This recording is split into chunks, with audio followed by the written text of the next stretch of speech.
What are some of the strangest cases involving the most corrupt cops? Let's find out, starting with number 5. But she loves him.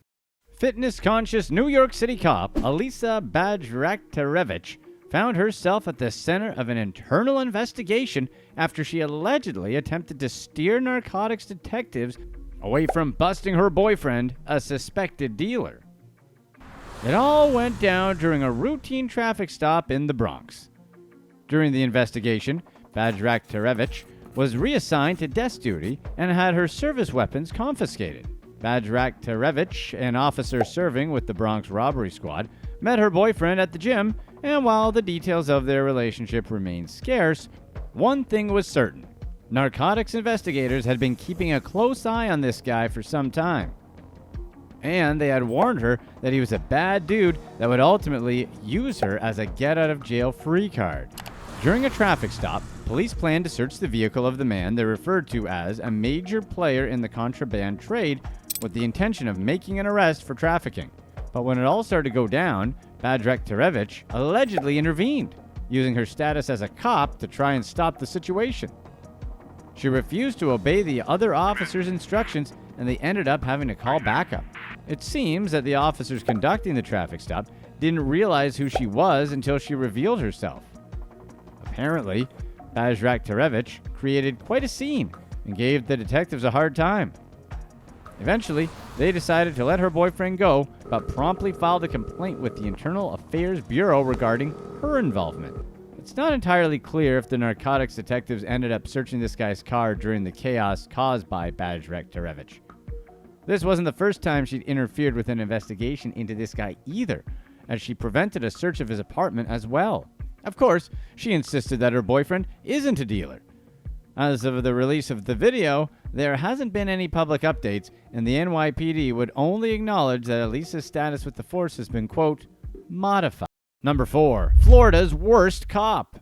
A Florida police sergeant named German Bosk has been fired from the Opa-locka Police Department for the 7th time due to allegations of misconduct and criminal behavior. The incident leading to his termination occurred when officers were dispatched to a home after reports of an abandoned firearm. The night before, the Miami-Dade Police Department tried to arrest an armed felon, and the missing weapon was believed to be connected to that incident. When he arrived at the scene, the responding officer, probably a rookie, located the weapon and notified dispatch. However, during the course of the investigation, the officer left the firearm unattended. Total rookie mistake. So he contacted his supervisor, Sergeant Bosk, who had already left the scene. When Bosk realized that the gun had been stolen, he immediately began coaching the officer with a fake story intended to cover up what happened. Body cam footage showed Bosk going through the cover-up story they planned to tell their colleagues, telling the other cop what to say, leading to Bosk getting fired. German Bosk's career has been marred by allegations of misconduct and criminal behavior. Over his 28-year career at the Opa-locka Police Department, he was fired a staggering 7 times. Some of the alleged violations included excessive force, stealing from suspects, misuse of police firearms, and false imprisonment. He also faced multiple arrests, although he was cleared of charges in some instances. Bosk's misconduct has received widespread attention, with the media often referring to him as Florida's worst cop. A 2011 article in the Sarasota Herald Tribune characterized his personnel file as more of a rap sheet than a resume. The report revealed over 40 internal affairs complaints against him, including 16 related to excessive force or battery. Bosk was found guilty of false imprisonment and witness tampering after illegally handcuffing a man who tried to file a complaint against him. Despite being sentenced to 364 days in jail, he didn't serve any time. An appeals court overturned a witness tampering conviction due to prosecutors failing to turn over police records to Bosk's defense during his trial. The state attorney's office decided not to retry him, and an arbitrator eventually gave him his job back. Bosk's attorney said his client denied any wrongdoing and planned to fight for reinstatement. He claimed that Bosk was just trying to determine a reasonable explanation for the officer's actions and wasn't trying to cover up the incident. Bosk's attorney also believed that the city failed to uphold basic due process and noted that Bosk was terminated and rehired 7 times because each case against him was weak. However, city officials argue that Bosk's record of criminal and official misconduct should prevent him from ever working as a police officer again. They expressed frustration frustration with the powerful police unions and employment arbitrators who have repeatedly reinstated Bosk. They believed they hindered their ability to address and punish bad cops who tarnished the badge. And we're pretty sure we've heard little kids using the old, "I wasn't lying, I was explaining what could have happened" defense, though, and it never flies.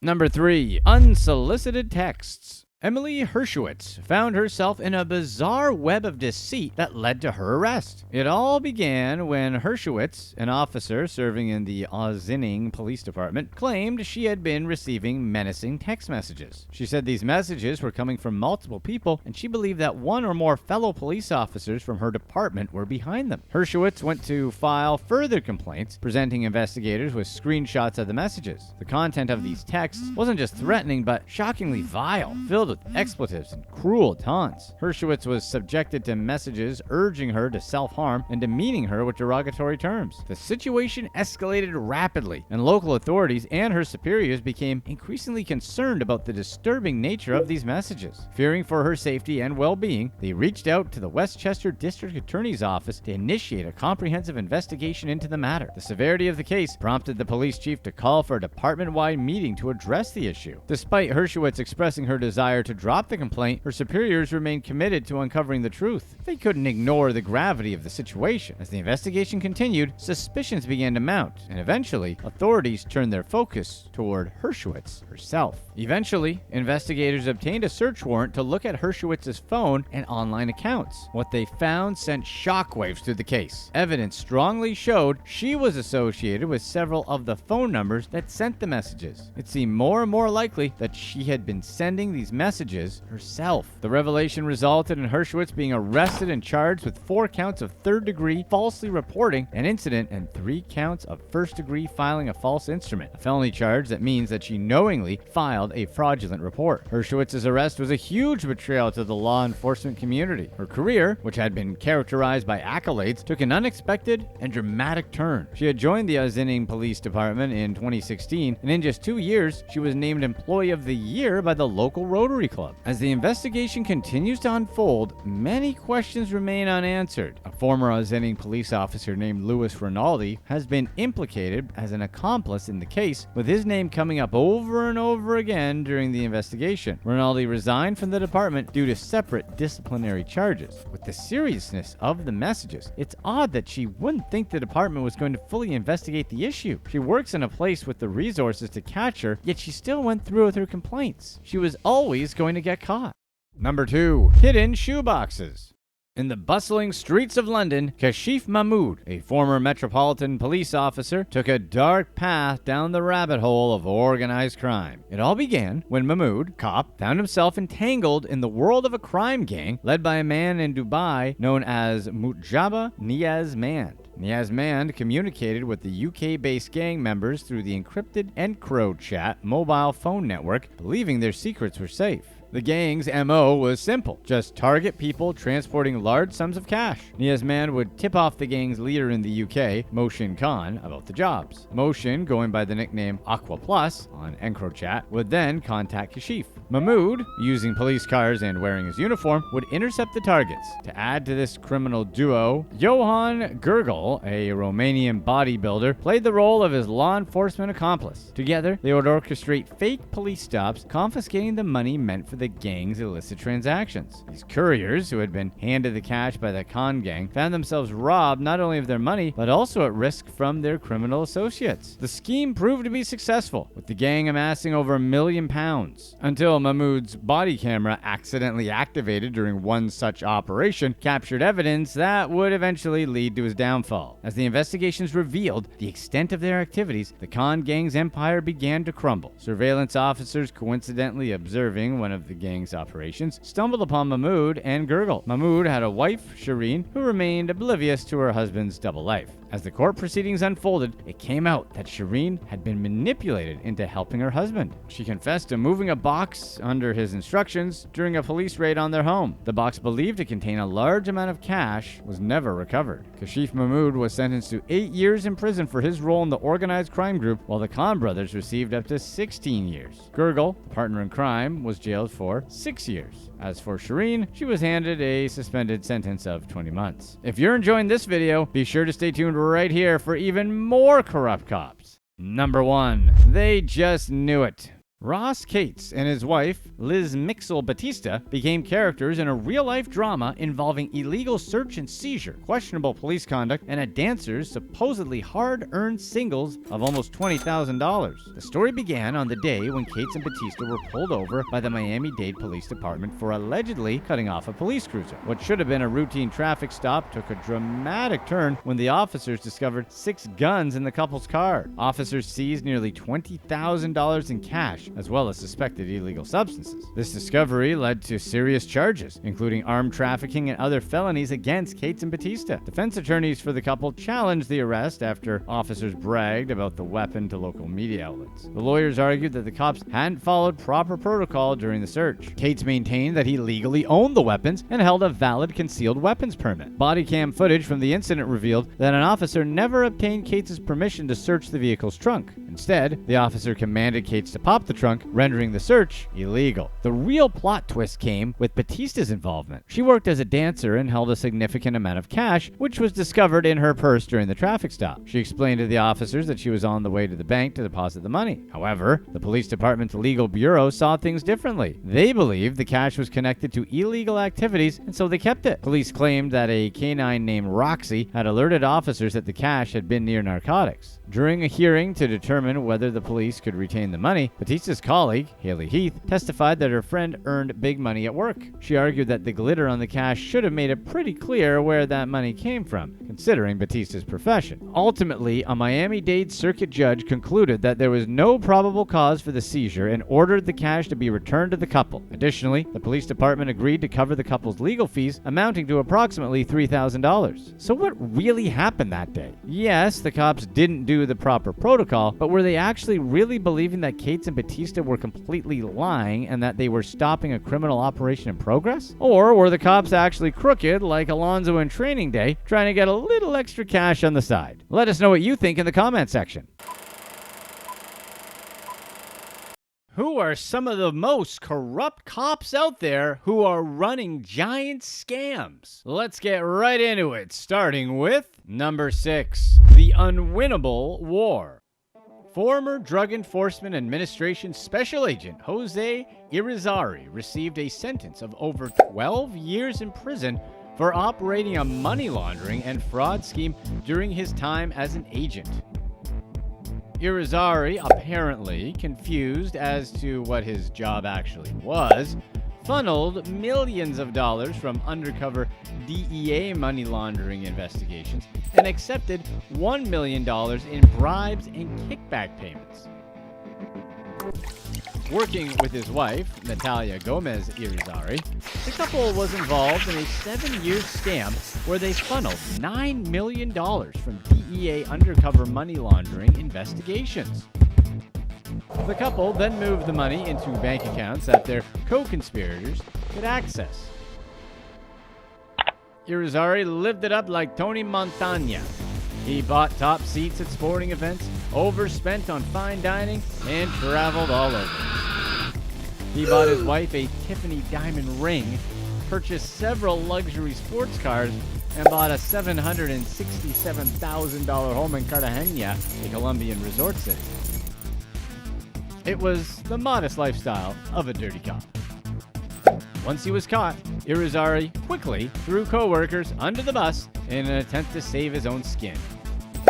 He was like a child whining because they were the ones in trouble for taking cookies. Irizarry, turning snitch, claimed he worked with many other agents, prosecutors, informants, and even cartel smugglers. Irizarry's group, Team America, chose cities that would be their money laundering pickups.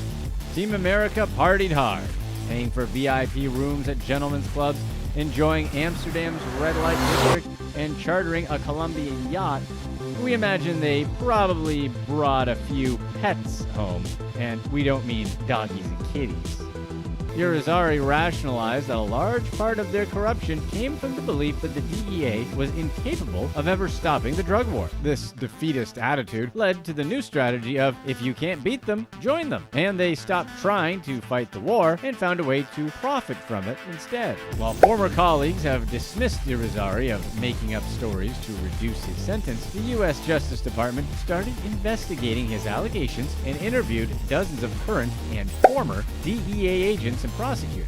At best, his colleagues were ignorant or turned a blind eye, but at worst, they were also a part of the operation. In the indictment, Irizarry looked like the sole corrupt agent and mastermind behind the whole scheme, but if his stories are to be believed, he just had the misfortune of being caught. One of the other people accused was George Zumberos, who often traveled for money laundering investigations and was accused of enjoying access to commission funds that he used for personal purchases and trips. Authorities also subpoenaed George's brother, Michael Zumberos, a photographer who traveled with the agents. Michael would have been granted immunity for his cooperation, but he refused to testify, leading to his imprisonment for civil contempt. Zumberos' lawyer implied his client was only jailed because prosecutors wanted to bring more indictments due to the embarrassment they had faced over the whole scandal. Irizarry received a 12-year prison sentence, and since his arrest, wrote the self-published book, Getting Back on Track, where he owned up to his mistakes. When his legal troubles began, his wife began seeking a divorce. We guess a corrupt,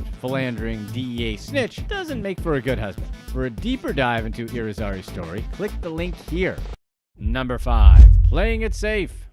Bradley Francis, a London Metropolitan Police officer, stole £1,500 from a safe to settle his credit card debts. It was the most irresponsible way to be responsible. He took the money from Stoke Newington Police Station in East London. Francis accessed the safe by pretending that a member of the public had turned in £50 to be placed in the locker. He then used a fleece pullover to cover his actions, because that never looked suspicious, reaching in, grabbing a stack of cash, then just walking out like Ocean's 11. When they noticed that money was missing, Francis's co-workers checked the security camera footage and caught him in the act. That one small action cost him his marriage, home, and career. Francis's family says they would have stepped in to help him pay off the credit card debt, but he was too proud to ask for help. Within 30 minutes, he settled his debt, but he had to resign as a police constable because of it. In London's Southwark Crown Court, the judge lectured Francis for abusing his position and taking advantage of the public's trust in police officers. Until he stole the money, Francis had been a well-respected member of the police force.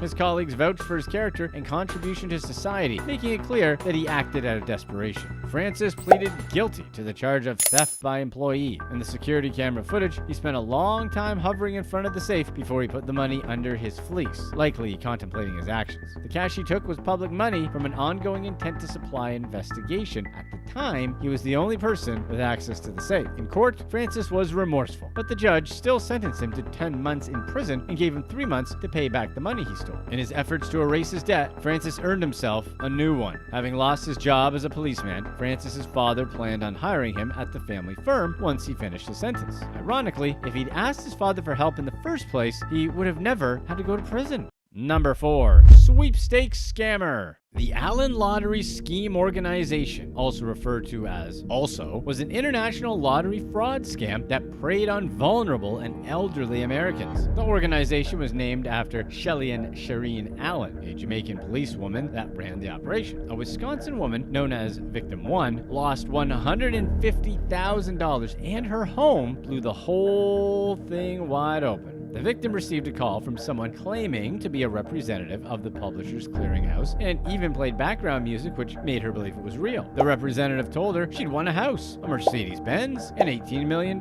She was told to keep it secret from the bank when she deposited the money. That advice makes more sense when it comes to dealing with your moocher of a brother, not the bank. Representatives contacted her over many months to instruct her to send cash, checks, and money orders to people in the US and Jamaica. They told her she was paying fees fees to receive her winnings, and she was so convinced she sold her house to make a $30,000 payment. Overall, also defrauded at least 20 elderly Americans out of at least $1.69 million. The group specifically targeted elderly U.S. citizens who had money. Allen spent most of the stolen money on shopping trips. Prosecutors claimed she worked with 6 co-conspirators to move the funds through multiple accounts. Allen was arrested in Florida in February 2022 and charged for running also. While they were arresting her, police discovered that she was also a drug mule. When Allen was arrested, authorities found packages of powdery contraband hidden on her during their pat-down. She was literally covered in it. They took her to the hospital after asking if she had swallowed any of it, and she said yes. There, she regurgitated 90 pellets of that substance, carrying a street value of over $37,000. She was ultimately sentenced to almost 3 years for the drug charges. The hero cop is still awaiting sentencing for stealing from old people.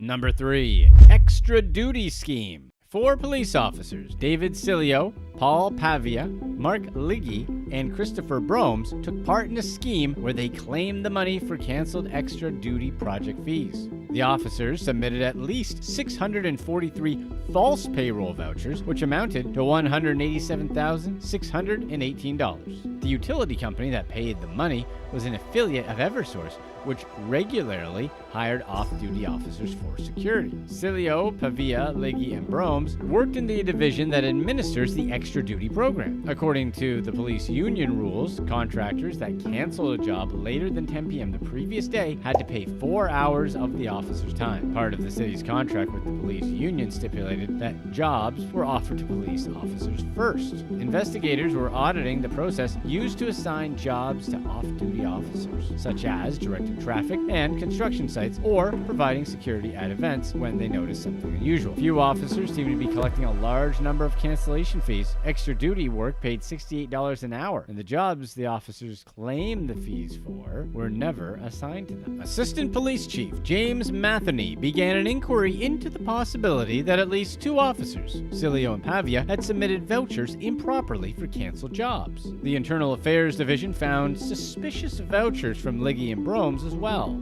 To make matters worse, the officers were veterans of the force. Cilio and Pavia had been Stamford police officers for 29 years. Liggy had been with the department for 33 years, and Bromes had spent 21 years with the department. The investigation found that the only sergeant to receive vouchers for canceled jobs was Bromes, with 34 vouchers. The other officers had far more. Cilio had 256, Pavia had 221, and Liggy had 132. In June 2019, the group was arrested. All 4 faced charges of first-degree larceny and conspiracy to commit first-degree larceny, which seems redundant, but okay, throw the book at them. Judge Gary White approved accelerated rehabilitation for Cilio, Pavia, and Liggy. The pretrial program is offered to people accused of non-violent crime. They were eligible for the program if they helped provide information against Christopher Bromes. White said the original charges against them would be dropped if they committed no other crimes during the 6-month period. Each officer also had to make a $10,000 contribution to their chosen charity. While the 3 officers falsely claimed extra duty vouchers, they handed the paperwork to Bromes, who failed to record the required paperwork and oversaw the office.